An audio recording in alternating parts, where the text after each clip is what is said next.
우리가 쓰는 단어 중에 복수라는 단어가 있잖아요. 복수. 배에 차는 물 말고, 다른 사람에게 보복한다라고 할 때 쓰는 복수인데, 복수라고 하는 개념과 보복이라고 하는 개념, 이 의미상으로도 엄청난 좀 차이가 있을 것 같죠. 복수라고 하면 좀 막 이렇게 피냄새가 좀 나는 것 같고, 그죠? 보복이라고 하면 조금 강도가 약해지는 것 같고, 그렇지 않습니까? 아닌가요? 보복이라는 형태는 우리 삶의 주변에서도 참 많이 일어나고 있지 않는가, 또 경험하고 있지 않는가. 여러분, 국가와 국가 간에도 있지만 집단과 집단 간에도 있고, 특별히 우리 가까운 이웃과도 일어나는 사건들이 아닌가라는 생각이 듭니다. 그래서 복수가 되었든 보복이 되었든 간에 상대방으로부터 내가 받은 어떤 불이익에 대해서 내가 그것을 되갚아준다. 그런데 되갚는데 받은 만큼만 갚는 게 아니라 그보다 배, 2배, 3배 이상 돼서 더 세게 갚아줌으로 인해서 무엇을 기대하느냐 하면, 봤지, 내가 이렇게 힘 있어. 다음에 한 번 더 그러면 더 크게 갚아줄 거야. 그러니까 입 다물고 조용히 있어. 이런 의미를 가지고 있는 거잖아요. 그러니까 내가 힘이 있다는 것을 과시해서 넘보지 못하게 하는 것이 복수의 개념이고 보복의 개념일 수 있는데, 오늘 본문에 나타나는 형태, 이 형태의 보복법을 동해, 똑같은 모양, 동해, 똑같이 받은 해처럼 그에게 해를 입힌다라는 동해보복 또는 동태보복, 똑같은 모양으로 갚아준다라는, 보통 그래서 동태보복법이다, 동해보복법이다라고 이렇게 표현은 하는데, 1790년에서 1750년 어간, 그러니까 한 17세기 이 어간에 바빌로니아라는, 성경에는 바벨론으로 표기가 됩니다. 바벨론을 다스렸던 함무라비 왕이라고, 중고등학교 국사 시간에 많이 들어보셨을 거예요. 함무라비 법전이라고. 세계에서 최고 오래된 법전이 뭐냐, 이런 시험 문제들을 아마 기억하실 텐데, 이 함무라비 법전에 어떻게 기록이 되느냐 하면, 이 법을 그대로 기록을 해요. 눈에는 눈, 이에는 이, 이렇게 그대로 기록을 하면서 이 법의 이름을 렉스 탈리오니스 이렇게 씁니다. 그래서 우리 일반 신학자들 가운데서도 이 법을 우리 한국 사람들은 동태보복 또는 동해보복이라고 하지만 탈리오법이다, 이렇게 표현을 하기도 합니다. 탈리오법. 그래서 이 탈리오법은 우리가 많이 들어왔다란 말이에요. 숱하게 들어왔다. 많이 들어왔는데 어디서 들었을까? 하면 구약의 율법에서 들은 거죠.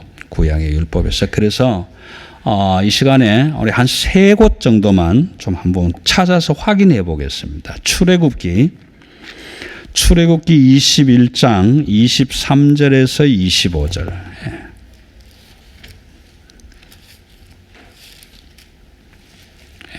구약 성경 출애굽기 23장 21절에서 25절까지.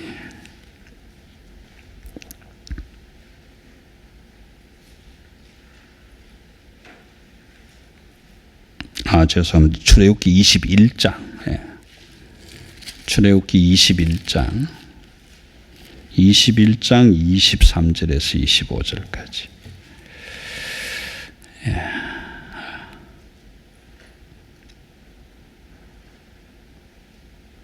제가 읽을 때 그냥 눈으로 따라 읽으시면 좋겠습니다. 그러나 다른 해가 있으면 갑되 생명은 생명으로, 눈은 눈으로, 이는 이로, 손은 손으로, 발은 발로, 된 것은 된 것으로, 상하게 한 것은 상함으로, 때린 것은 때림으로 갚을지니라.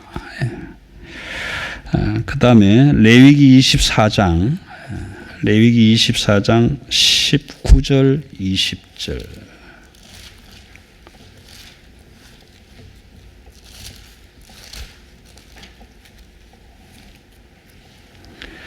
레위기 24장 19절 20절 제가 읽을게요. 사람이 만일 그의 이웃에게 상해를 입혔으면 그가 행한 대로 그에게 행할 것이니 상처에는 상처로 눈에는 눈으로 이에는 이로 갚을지라.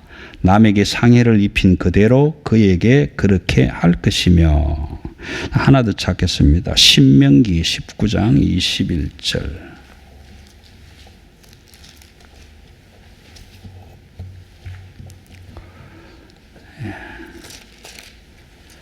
신명기 19장 21절. 내 눈이 긍휼히 여기지 말라. 생명에는 생명으로, 눈에는 눈으로, 이에는 이로, 손에는 손으로, 발에는 발로이니라. 예.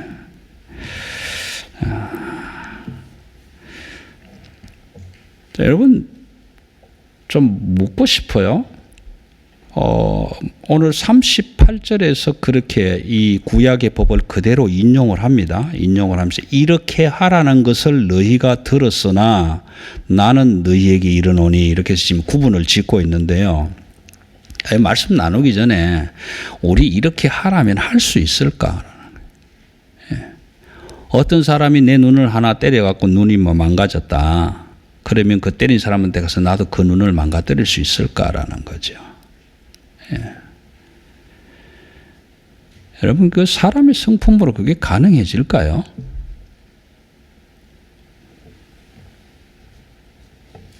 여러분들은 어떻습니까? 누가 내 손을 부러뜨리면 나도 가서 그 손 부러뜨리고 올 것 같아요?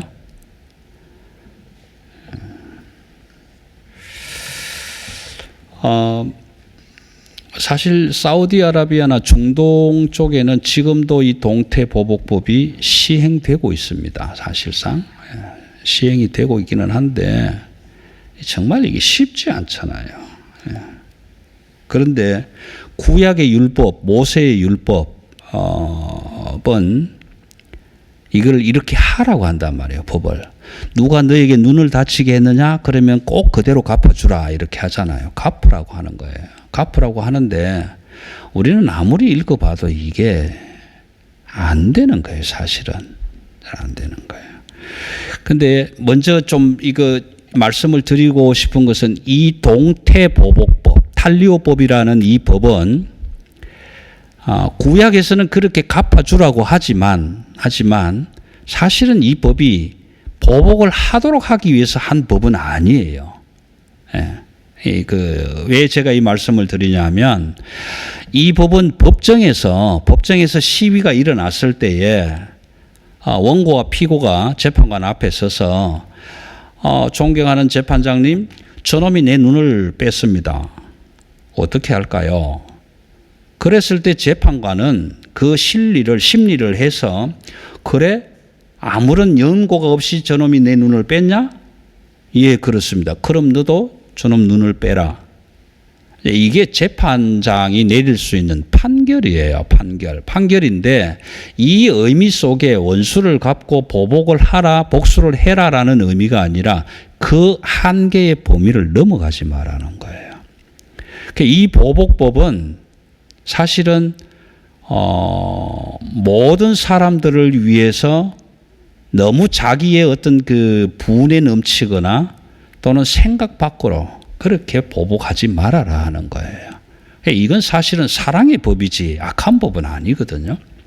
근데 우리가 그냥 생각해 보면 저도 그렇잖아요. 저도 어느 누가 한 찰 맞고 한 찰만 가서 때리고 오겠냐고. 그렇지 않아요? 예.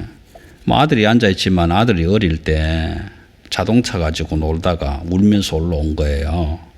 왜 울고 왔냐니까 왜 우니? 이러니까 형들이 자기 자동차를 가지고 가버렸다는 거예요.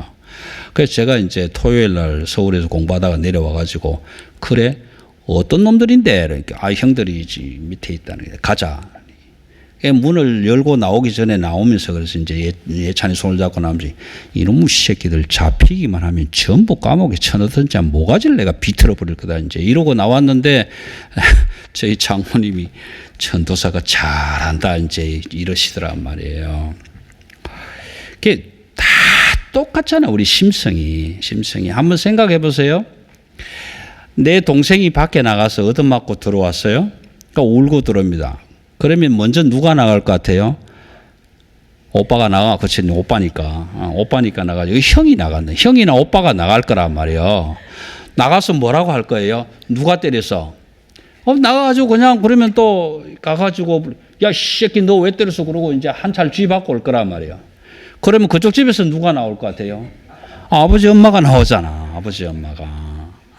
그러다 보면 이웃 간에 꼭 못 볼 사람들처럼 이상하게 일로 가도 되는데 저쪽으로 돌아가고 일로 와도 되는데 이쪽으로 돌아오고 이런 일이 생기죠. 아주 비일비재하게 생깁니다. 아주 비일비재하게. 이런 보복법을 놓고 예수님은 오늘 너희가 수도 없이 들어왔다. 이렇게 갚아라고 들어왔지만 나는 너희에게 이르노니 악을 대적하지 말라. 이렇게 얘기하신단 말이에요. 악을 대적하지 말라. 그러면서 뭐라고 하느냐 하면 누구든지 내 오른 뺨을 치거든 왼편도 돌려대라. 자, 여러분 이 말씀을 이 문장을 놓고요. 내가 상대방의 오른 뺨을 때리려면 이스라엘 사람들의 원칙은 오른손을 사용하는 걸 원칙으로 하는데 유대인들은 만약에 나도 유대인으로서 오른손으로 상대방의 오른 뺨을 때리려면 두 가지 방법이 있어요. 어떻게 때려야 될 것 같아요? 하나는 이렇게 때려야 되지, 그렇죠? 마주 서서 때리면 이렇게 때리고 정 마주보고 싫으면 뒤에서 때려야 되는 거죠. 뒤에 서서 오른쪽을 때려야 되는 거예요. 그냥 마주 서서 손바닥으로 오른쪽을 때릴 수는 없는 거거든요. 그런데 유대인의 법에 뺨을 맞아도 손등으로 맞게 되면 수치심이 2배가 된다는 거예요. 그러니까 이렇게 맞으면 자존심이 더 상한다는 거잖아요. 제가 고등학교 국사 시간에 그 양반이 교장도 지냈는데 국사 시간에 강은도 선생님이라고 아주 우리 중고등부 선생님도 하고 이랬는데 국사 시간에 애들이 장난치다가 불려나가가지고 별 그것도 아닌데 사실은 불려나가서 맞는데 자기가 신고 있던 샌들을 벗어가지고 볼때기를 때린 거예요. 그 사건을 딱 바라보면서 교회를 갔는데 그 선생님 앞에 앉아 있는 게 그게 마음이 열리겠어요? 안 열리죠. 그런 상황이거든요. 수치심이 배가 된다는 거예요. 배가. 그런데 왼 뺨을 돌려대라는 거예요. 돌려대라는 거. 이거 할 수 있을까요?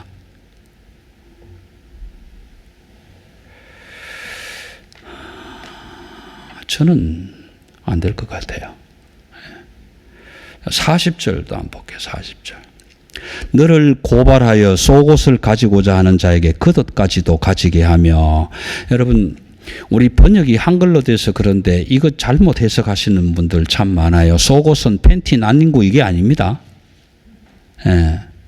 뭐 속옷을 달라고 한다고 무슨 말이야? 뭐 입던 팬티를 달라는 거야? 뭐야? 이게 아니고 여기에 속옷은요. 이런 옷이에요. 이런 옷. 이 속에 입고 위에 외투를 걸치잖아요.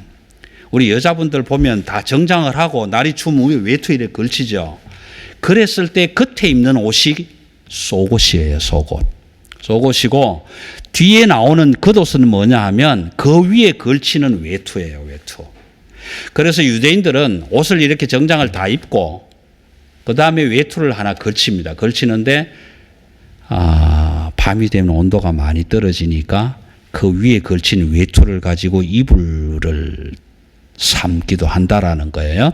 그래서 구약 성경을 읽어보시면 옷을 전당 잡는데 겉옷을 전당 잡은 경우에는 해가 지기 전에 돌려주라는 이야기가 나와요. 그게 무슨 얘기냐 하면 해가 지면 추운데 가난한 사람들은 이거 아니면 덮고 잘 게 없다라는 거예요. 그러니까 해 빠지기 전에 전당을 잡았을지라도 그걸 돌려주라는 거예요. 그럴 때 필요한 이야기가 겉옷이고 속옷이지, 속옷은 우리가 안에 입는 언더웨어가 아니에요.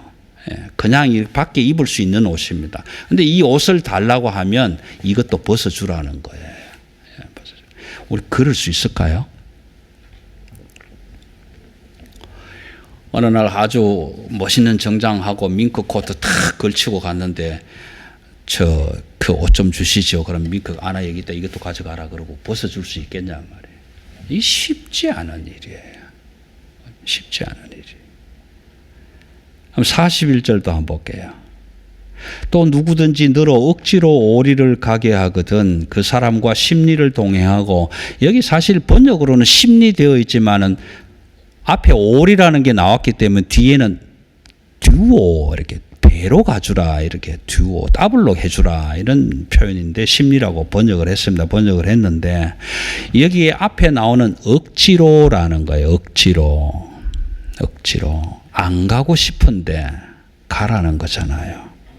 이게 무슨 의미냐 하면 당시 유대인들과 로마법에 황제 또는 황제의 칙령을 받아서 가는 군인들이나 이런 사람들이 필요하면 사람을 붙잡아서 쓸 수도 있고, 말을 빼앗아서, 빼앗다는 표현이 죄송합니다만 다른 사람이 쓰고 있는 말을 좀 잠시 빌려서 자기가 탈 수도 있는 이런 권한이 있어요.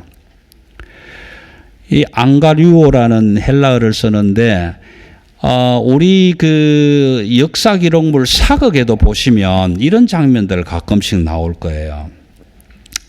임금의 명을 가지고 멀리 그 전달하러 갈 때 말을 타고 막 가잖아요. 말을 타러 가다가 말이 좀 지치고 힘들면 어느 역사에 가서 말을 탁 묶으면 그 역사의 주인이 나와서 말에게 물도 주고 밥도 주고, 말이 힘들면 다른 말을 바꿔줘요. 그래서 그 말을 타고 가게 한단 말이에요. 마치 이런 개념이에요. 이런 개념인데 그 벤허에도 그 장면이 나오나 모르겠는데 예수님이 십자가를 지고 가시는 장면에서 구레네 시몬이 옆에서 따라가면서 구경하다가 로마 병정들한테 딱 붙잡히죠. 잡혀서 예수님 대신에 십자가를 지고 가게 한단 말이에요. 나는 안 지고 싶어요. 그런데 그 억지로라는 법이 그렇게 쉽게 말하면 징용법이에요. 징용법. 여러분, 우리가 오늘 3.1절 기념을 하지만 김이독립 우리 기념 노래도 한번 못 부르고 지나가지만, 애국가도 못 불러보지만, 여러분 일제강점기 때에 모든 것을 다 징용해 갔잖아요. 첫째는 대동아 전쟁 내지는 태평양 전쟁 이런 전쟁의 문제 때문에 젊은 사람들을 다 잡아갔잖아요. 그래서 숨기기도 하고 도망도 보내고 어쨌든 안 잡혀가게 하려고 다 그 징용이란 말이에요. 징용 끌고 갔단 말이에요. 싫은데. 또 우리 여성분들은 그때 당시에 소위 말하는 이제 그 군인들을, 그 전쟁에 나가 있는 군인들을 위로하겠다는 목적으로 다 붙들어 갔잖아요. 이 징용이라면 어느 여자가, 어느 처녀가, 어느 애기 엄마가 다른 나라 군인들이 군대에 가서 전쟁한다고 피곤하다고 거기 가서 위락을 베풀고 위로를 하겠냐고요. 내 나라 군인도 아닌데. 내 나라 군인인데 누가 그렇게 하겠냐고요. 근데 다 잡아가는 거잖아요. 징용이란 말이에요. 징용은 사실은 내 자유로 의지로 가는 게 아니에요. 그것뿐입니까? 무기를 만들겠다고 교회에 있는 종탑은 다 빼갖고 갔잖아요. 그리고 가정마다 녹그릇 있는 거 다 공출했잖아요. 모든 것을 다 뺏어가 버린 거다. 거기다가 말도 뺏어가고 정신도 뺏어가고. 그럼 그런 징용이라는 거잖아요. 오늘 우리 대한민국도 지금 어떤 의미에서는 징용제에서 모병제로 지금 바꾸겠다고 얘기를 하고 있지 않습니까? 대한민국 남자는 의무적으로 국민의 4대 의무인 군 복무를 해야 되는데 이제는 모병제로 바꾸면 가고 싶은 사람은 가고 가기 싫은 사람은 안 간다는 얘기가 나오는 거예요. 아직 그럴 처지는 아니라고 생각이 되는데 지금 이렇게 바꾸겠다고 한다는 얘기가 뭐 국회에서 들썩거리고 있다는데 잘은 모르겠습니다. 잘은 모르겠고. 아무튼 그렇지만 가고 싶지 않은 사람들한테는 사실 좋은 거잖아요.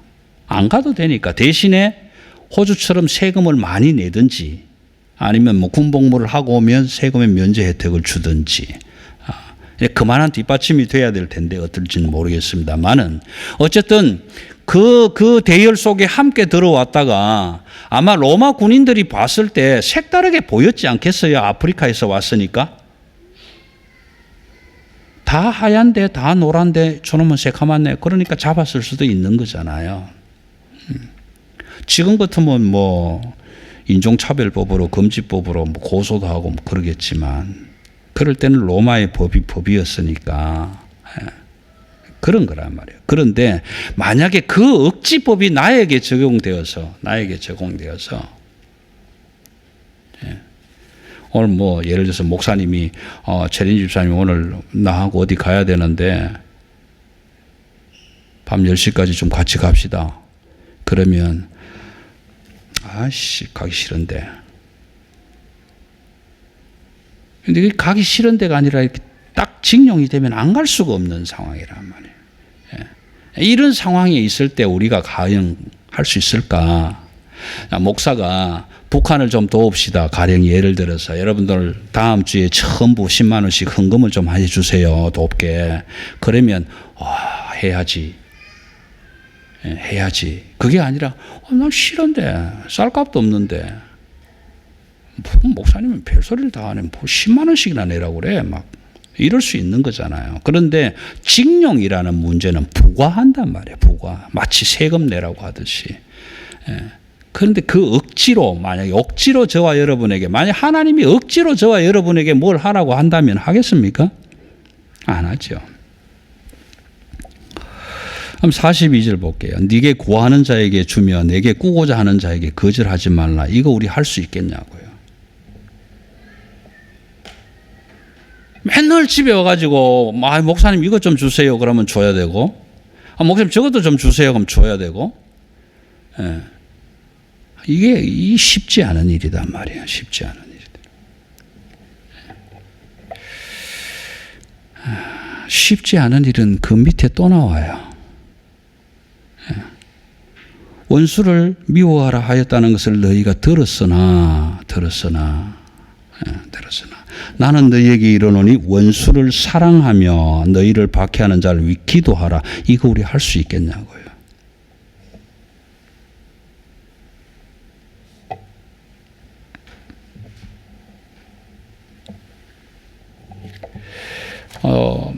몇 주 계속해서 말씀을 드리지만 너희가 들었으나 나는 너희에게 이르노니라는 것은 그 분명한 한계를 지금 구분해 주시는 거잖아요. 구약의 율법은 이렇게 해서 눈은 눈으로 갚아라, 이는 이로 갚아라 이렇게 갚으라고 했지만 그러나 나는 너희에게 다시 말한다. 그러면 안 된다라는 거예요. 그렇게 하지 말라는 거예요. 원수처럼 생각하는 사람이 있느냐? 그걸 원수라고 생각하지 말고 서로 사랑하고 오히려 용서하라는 거예요. 이게 되겠냐 하는 거예요. 되겠냐. 이 이야기를 지금 누가 듣고 있느냐 하면 바리새인과 서기관들이 듣고 있잖아요.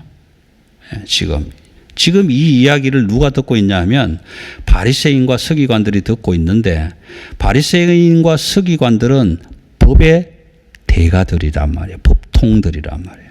그 구약의 율법을 잘 연구하고 또 연구해서 이걸 어떻게 하면 현실적으로 모든 백성들이 이렇게 할 수 있을까? 이걸 그 연구해서 적용했던 사람들, 그렇게 가르쳤던 사람들.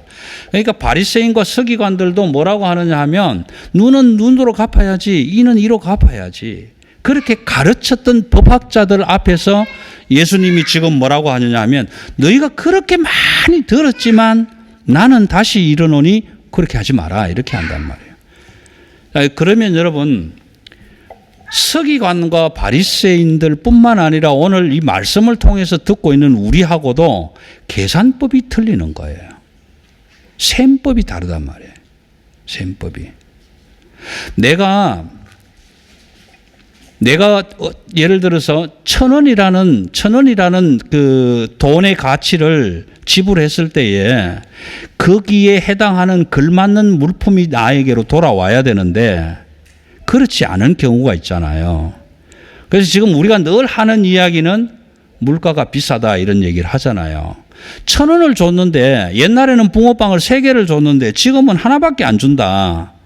그러면 그만큼 올라간 거죠. 가치가 올라간 거지만 우리하고 지금 계산법이 안 맞는 거예요.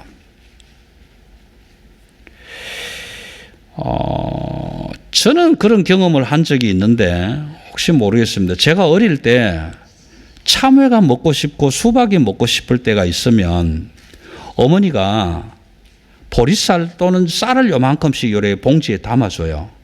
그럼 그걸 가지고 외밭으로 수박밭으로 원두막에 가면 그 쌀 봉지 요만큼 받으시고 수박을 요만한 거 한 덩이씩 따주고 그랬거든요. 그게 물물 교환을 했었단 말이에요. 네. 근데 그게 이제 어떤 뭐 청량하는 도구가 없으니까 대충 뭐 한 홉이나 2홉 이렇게 담아주면 수박 덩어리 요만한 거 하나 따주고 그랬었으니까. 근데 지금은 돈이라는 개념과 물건을 교환하는 개념이기 때문에 셈법이 다르잖아요. 예. 지금 바리새인들과 서기관들이 셈하는 법적 개념하고 예수님이 지금 말씀하시는 셈법하고 틀리는 거예요. 조금 더 이해를 돕기 위해서 제가 말씀을 드릴게요. 내가 어떤 사람을 두들겨 팼어요. 두들겨 팼는데 맞은 사람이 와서 이렇게 얘기를 합니다. 아니 도대체 네 그럴 수 있냐? 어떻게 그럴 수가 있냐? 이러면 제가 이렇게 얘기를 합니다. 가해자의 입장에서 야 그걸 가지고 뭘 그러냐? 에이씨 뭐 그런 걸 가지고 그러냐? 이렇게 얘기를 한다면 그러면 맞은 사람은 뭐라고 할 거예요? 야씨 그거라니 네가 한 맞아 이래 되는 거잖아요. 셈법이 다르단 말이에요. 계산법이 다르니까 결국은 자기네들이 살아남기 위해서 마지막 가는 길은 뭐예요? 예수를 십자가에 달게 되는 거예요. 왜냐하면 예수님의 셈법으로 법이 진행돼 나가면 자기네들의 밥벌이는 아무것도 없는 거예요. 아무것도 없는 겁니다. 네. 오늘 저는 이 질문을 함께 나누고 싶어요. 이게 가능한가? 이는 이로 눈은 눈으로 갚는 일은 가능한가? 그리고 원수를 사랑하는 일이 가능한가?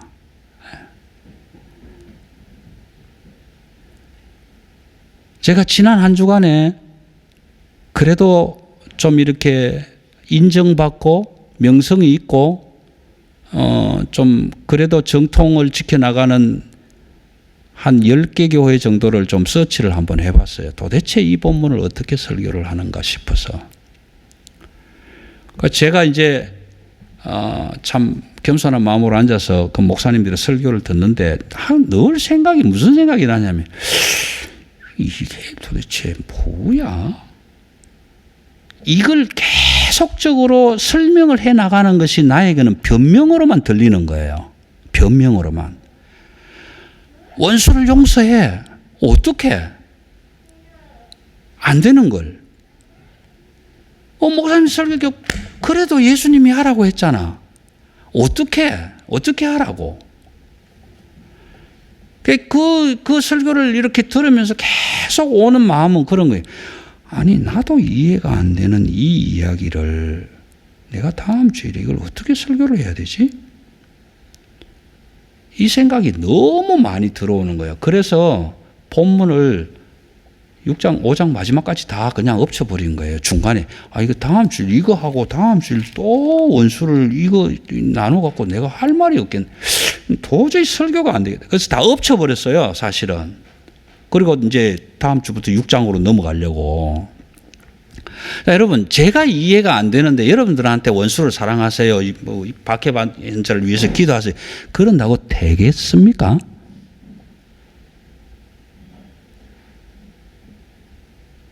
아니 목사 지도 못하면서 나보고 하라면 그게 말이 되겠냐고요. 예. 여러분, 그래서 제가 내린 결론은 이겁니다. 예수님이 이 말씀을 하실 때 이거 할 수 있는 일을 하라고 하시는 거 아니래요. 아니다. 그럼 뭐냐? 이영철 목사, 네가 내린 결론은 뭐냐? 45절.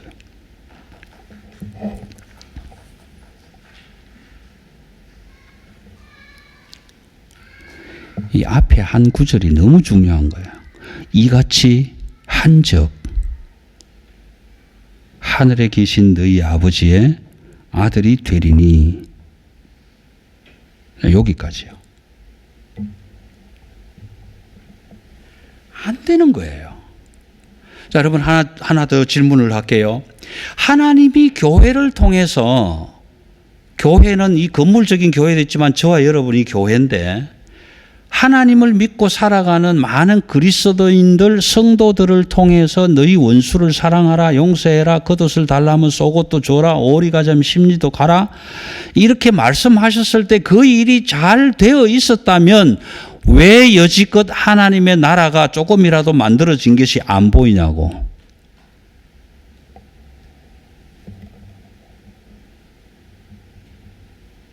안 되니까 그런 것 아니에요? 지금 못하고 있으니까 그런 것 아니에요? 그래서 45절에서 이렇게 얘기를 합니다. 다른 말이 없어요. 이같이 한즉, 안 되는 줄 안다. 어려운 줄 안다. 힘든 줄 안다. 그러나 그럼에도 불구하고 이같이 하면 아버지의 아들이 되리니, 그렇게 얘기하고 있잖아요.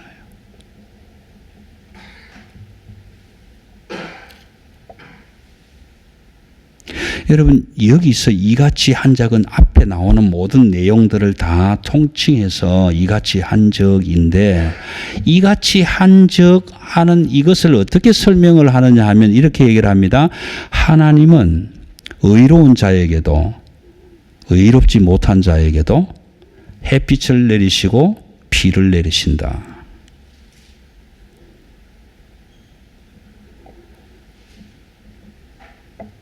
여러분, 촛불 들고 집회해야 되지 않겠어요?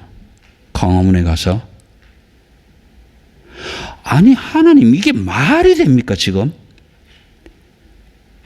악한 놈들은 싸그리 다 없애야지 왜 악한 놈들한테 햇빛도 주고 비도 주고 그래. 우리 촛불 들고 집회하러 가야 된단 말이에요, 사실은. 그럼 하나님, 나는 뭡니까 지금? 나는 우리 집회해야 될 상황이란 말이에요. 그런데 하나님이 그런 하나님입니다. 악인에게도 의인에게도 햇빛을 비추시고 비를 내려주시는 하나님. 그 하나님의 절대적인 사랑의 값이 십자가라는 거예요. 그 십자가의 사랑의 절대값은 변함이 없습니다. 절대값은 변하지 않습니다. 여러분, 수학을 공부하면 그렇잖아요. 절대값은 딱 이렇게 꺽쇠표 안에 딱 집어넣고 절대값으로 치면 그 절대값은 수학에서 변하지 않습니다. 항상 동일한 콘스탄트, 상수가 되는 거잖아요. 변하지 않는 거예요. 그러니까 하나님의 십자가의 사랑이라는 이 절대값은 바뀌지 않는 거예요. 변화되지 않는 거예요. 변화되지 않는데, 다만 이같이 한즉, 다시 말하면 하나님이 말씀하시기를 원수를 사랑하고 너희를 박해하는 자를 위해서 기도하라라고 했을 때 그 하나님의 말씀을 받아들이면 너희는 하늘에 계신 하나님 아버지의 아들이 되리니. 여러분, 여기에 아들이 되리니, 아버지, 하늘에 계신 아버지의, 하나님 아버지의 아들이 되리니라는 말은 천국이 시작이 된다라는 의미입니다.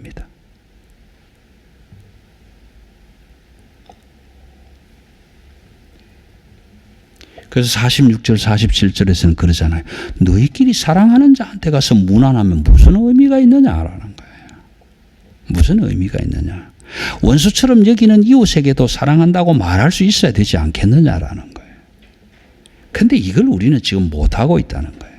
그런데 하나님은 이렇게, 너희가 그렇게 하면, 그렇게 한적 하늘에 계신 아버지 아들이 되리니, 이 아들이 되리니 하는 말은 천국이 시작되리니 하는 말인 거예요. 그리고 48절 마지막에서는 이렇게 얘기를 합니다. 너희 하나님 아버지가 온전하심 같이 너희도 온전하라. 여러분, 우리는 온전할 수가 없잖아요. 어느 누가 온전합니까? 온전하지를 못하잖아요.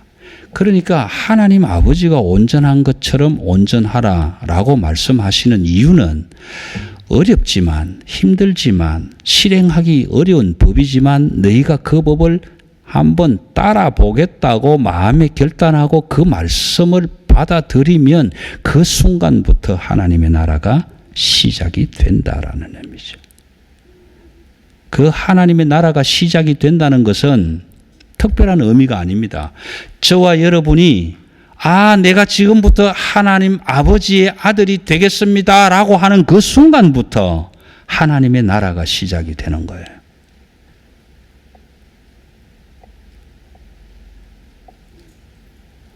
내가 하나님 말씀대로 살아보겠습니다. 하나님 말씀하시면 제가 그렇게 한번 해보겠습니다. 그렇게 받아들이고 그렇게 따라 살려고 결단하는 그 순간부터 하나님의 나라는 시작이 된다라는 거예요. 여러분, 이 말씀을 잘 기억하세요. 내가 하늘에 계신 아버지 하나님의 말씀을 받아들이겠습니다라고 하는 순간에 나는 아버지의 아들이 되고, 내가 아버지의 아들이 된다라는 의미는 이 땅에 하나님의 나라가 시작이 된다라는 의미입니다. 저와 여러분에게 억지로 원수를 용서해라, 사랑해라 이런 의미가 아니라 그것을 어느 누구든지 너희 아버지의 계명으로 말씀으로 받아들이기로 결단하면 이 땅에 하나님의 나라가 시작이 된다라는 거예요. 그래서 예수님의 이 말씀은 택하신 12제자를 이 말씀을 받아들인 것으로 인정하고 가는 거예요. 그래서 그 12제자를 하나님의 나라를 이루는 도구로 보는 겁니다. 오늘 저와 여러분이 마찬가지거든요. 이 사랑의 교회를 통해서 사랑의 교회 안에 어느 누구 한 사람이라도 어렵지만 힘들지만 이거 도저히 할 수 없는 것 같지만 그럼에도 불구하고 내가 그 어렵고 힘들고 실천하기는 불가능성밖에 없는 그 말씀을 한번 따라 보겠습니다 라고 받아들이고 수용하고 용납해 가는 그 순간에 나는 하나님 아버지의 아들이 되면서 하나님의 나라가 이 땅에 시작된다라는 거예요. 시작된다. 여러분 어떻습니까? 한번 결단해 보실 필요가 없으십니까? 왜 이 세상에 하나님의 나라가 보이지 않을까? 14만 4천 명만 되면은 구원을 얻는다고 하는 그 신천지가 지금 20만 훨씬 넘었는데 왜 하나님의 나라는 안 보일까?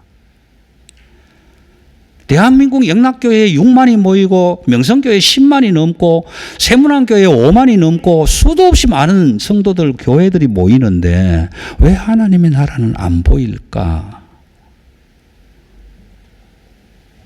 네, 여러분 이 속에 그 의미가 있습니다.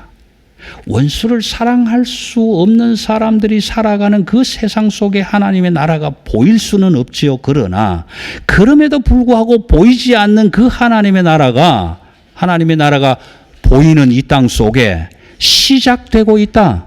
어떻게? 내가 하나님의 아들이 되는 그 순간부터 하나님의 나라는 시작되고 있다라는. 여러분 앞으로 가면서 말씀을 드리겠지만 이 의미, 내가 하나님의 말씀을 듣고 따라 보겠습니다라고 결정하면서 하나님 아버지의 아들이 되고 그 하나님 아버지의 아들이 되면서 하나님의 나라가 시작된다는 이 의미는 이제 앞으로 나가면서 천국의 비유를 풀어나갈 수 있는 열쇠가 돼요. 여러분 시간이 좀 갔는데 하나만 예비적으로 말씀을 드릴게요. 그 본문을 할 때 다스리겠지만 자, 가루가 서말에 있는데 그 가루 속에 들어있는 누룩이 천국과 같다. 마태복음 읽어보시면 그런 비유가 나올 거예요. 비슷하게 겨자씨 비유처럼.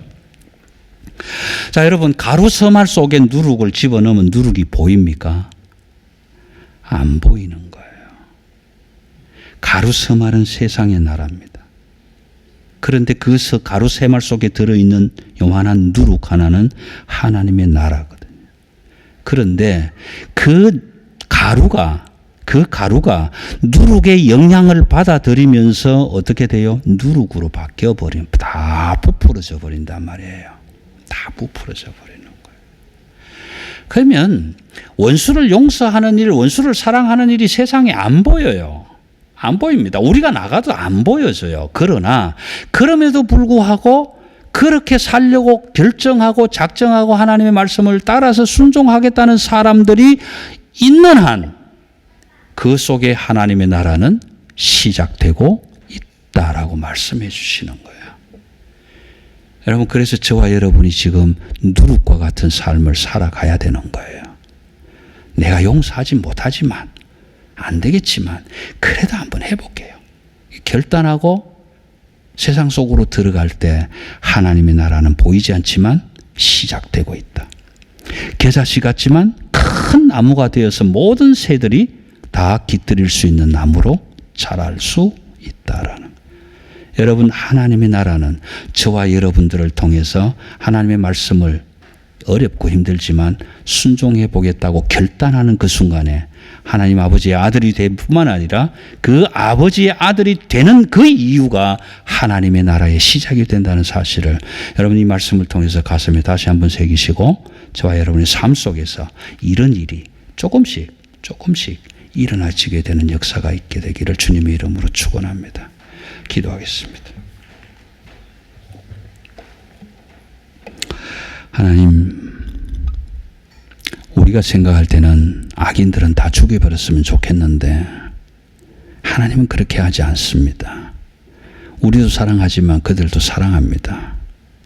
그런데 그들이 변화되기를 위해서는 사랑받는 우리가 그 하나님의 사랑의 절대값으로 살아가야 할 텐데 우리가 그 십자가의 삶을 아직 잘 깨닫지 못하고 있어서 그렇습니다. 내가 십자가의 절대값을 깨닫지 못하니 나의 깨달음 없음이 세상에 나가서 어떻게 십자가의 절대값이 내 눈에 보여지겠습니까?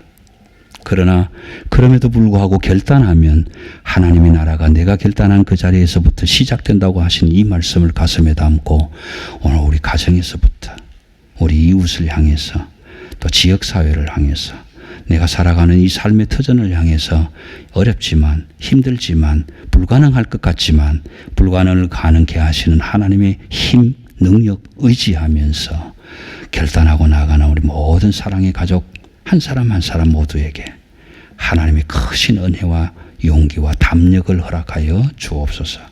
감사를 드리며 우리 주 예수 그리스도의 이름으로 기도드리옵나이다. 아멘.